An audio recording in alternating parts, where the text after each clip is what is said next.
السلام علیکم ورحمۃ اللہ وبرکاتہ۔ بسم اللہ الرحمن الرحیم۔ صرف 5 منٹ کا مدرسہ قرآن و حدیث کی روشنی میں 16 محرم الحرام۔ اسلامی تاریخ۔ قوم ثمود کا ذکر قرآن مجید میں 23 مرتبہ آیا ہے۔ قوم عاد کی ہلاکت کے بعد یہ عرب کی مشہور اور قدیم ترین قوم ہے۔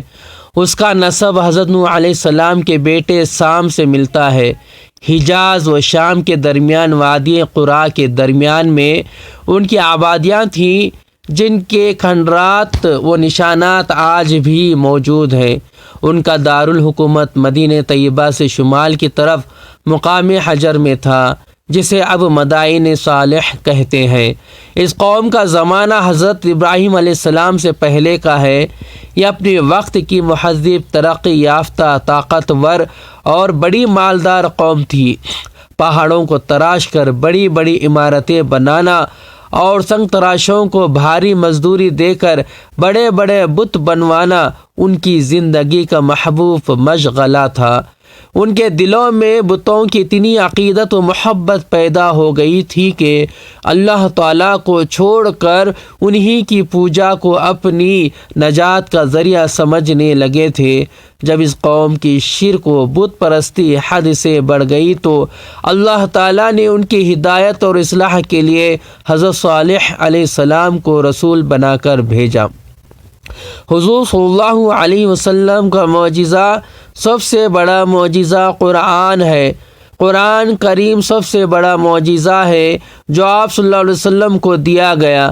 خود رسول اللہ صلی اللہ علیہ وسلم فرماتے ہیں، جتنے پیغمبر گزرے ہیں ان میں سے ہر ایک کو ایسے معجزے دیے گئے جن کو دیکھ کر لوگ ایمان لائے۔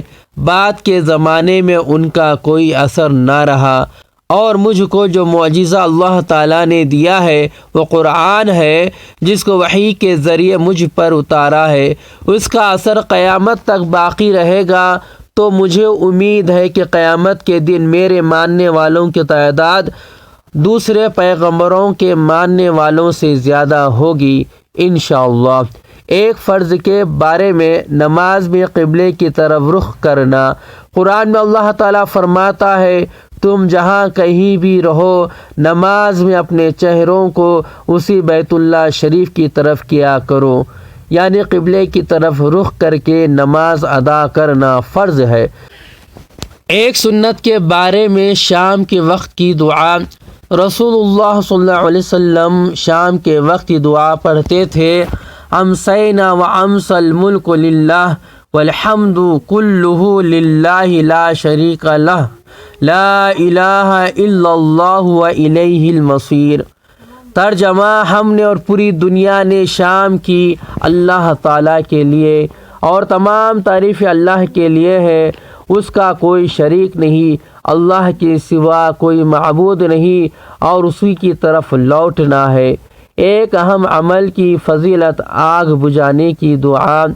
رسول اللہ صلی اللہ علیہ وسلم نے فرمایا، جب تم کہیں آگ لگی ہوئی دیکھو تو اللہ اکبر کہو، کیونکہ اللہ اکبر کہنا اس آگ کو بجھا دیتا ہے۔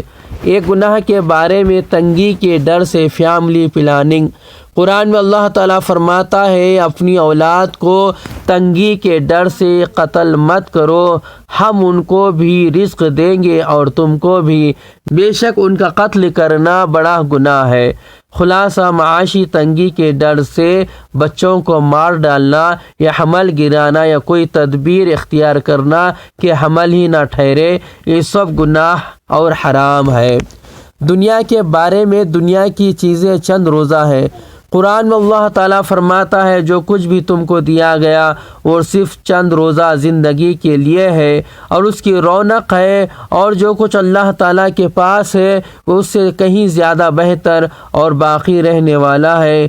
کیا تم لوگ اتنی بات بھی نہیں سمجھتے؟ آخرت کے بارے میں، اہل جنت کو خوشخبری۔ رسول اللہ صلی اللہ علیہ وسلم نے فرمایا، ایک پکارنے والا جنتیوں کو پکار کر کہے گا، تم ہمیشہ تندرست رہو گے، کبھی بیمار نہ ہوگے، تم ہمیشہ زندہ رہو گے، کبھی موت نہیں آئے گی، تم ہمیشہ جوان رہو گے، کبھی بوڑھے نہیں ہوگے، تم ہمیشہ خوشحال رہو گے، کبھی محتاج نہ ہوگے۔ طب نبوی سے علاج، میتھی سے علاج۔ رسول اللہ صلی اللہ علیہ وسلم نے فرمایا میتھی سے شفا حاصل کرو۔ فائدہ یعنی میتھی کا جوش کیا ہوا نزلہ زکام کو دور کرتا ہے، پرانی کھانسی، پیٹ کے پھوڑوں اور پھیپھڑے کی بیماریوں میں بہت نفع بخش ہے، سینے میں جمے ہوئے بلغم کے لیے بے حد مفید ہے اور قبض کو دور کرتا ہے یعنی گیس کو دور کرتا ہے۔ نبی صلی اللہ علیہ وسلم کی نصیحت، رسول اللہ صلی اللہ علیہ وسلم نے فرمایا مشرکین کی مخالفت کرو، داڑھی بڑھاؤ اور مونچھوں کو خوب کتراؤ۔ اللہ تبارک تعالیٰ سے دعا کرے کہ اللہ تبارک تعالیٰ ان باتوں پر عمل کرنے والا بنائے اور ان باتوں کو یاد رکھنے والا بنائے۔ اگر مجھ سے خطا غلطی ہو گئی تو میری اصلاح فرمائے اور مجھے معاف فرمائے۔ اس ویڈیو کو زیادہ سے زیادہ لائک کریں، شیئر کریں اور میرے چینل کو سبسکرائب کریں۔ السلام علیکم ورحمۃ اللہ وبرکاتہ۔